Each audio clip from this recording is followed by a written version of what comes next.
Why do you think the I mean, I have my feelings about this, but why do you think the media continues to churn up these stories that really are irrelevant to the industry? And even as you say, these are headlines that you've seen kind of regurgitated over and over that absolutely have no meaning in today's world. Why do you think they do this?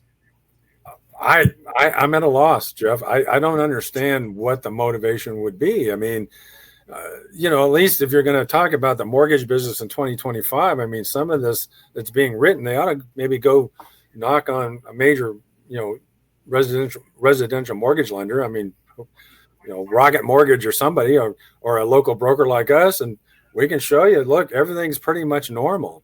Yeah. So it's not doom and gloom. Now, obviously, you don't want this thing to drag out, and it is going to, negatively affect a lot of people who are, they're compensated and work for the federal government in some fashion. And they could be, financially harmed by this. So we want to end it as quick as possible. But in the meantime, at least in our, little portion of the economy, the mortgage industry, things are pretty much going as usual. And there's really not been anything in the way of significant delays at all that we can see. So.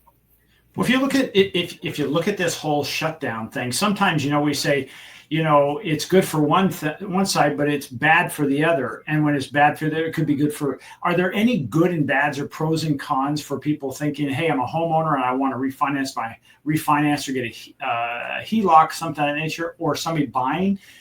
Are there any positive or negatives during this because of the shutdown that you see?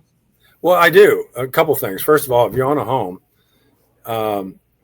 I mean, it's not government shutdown directly, in the case, but one of the things that happens is in this kind of environment, especially if it drags on a little bit, consumer sentiment gets to be, it starts declining, and we have any kind of little tinges of things are slowing down. People are kind of going into paralyzed motion and not spending money suddenly and so forth.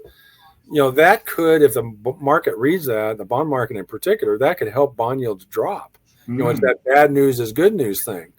And so if you've been contemplating a refi and you think, well, it's a little better, but I want to get that extra eighth or quarter, we may be on the verge of a period of time where you should just grab that because I'm not sure it's going to sustain itself because, at some point the shutdowns are going to be over.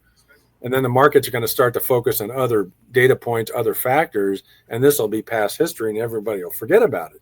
But at the moment, it could provide you an opportunity if you're looking at potentially doing a refi, take advantage of what is there. It's a little bit better than it was.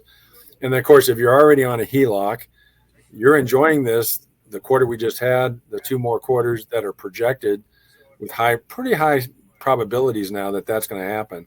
That's 0.75% in the last 4 months. So for a HELOC borrower, you're happy about that. And you've got, the hope that it's going to get a little bit better with further cuts in 26 and 27.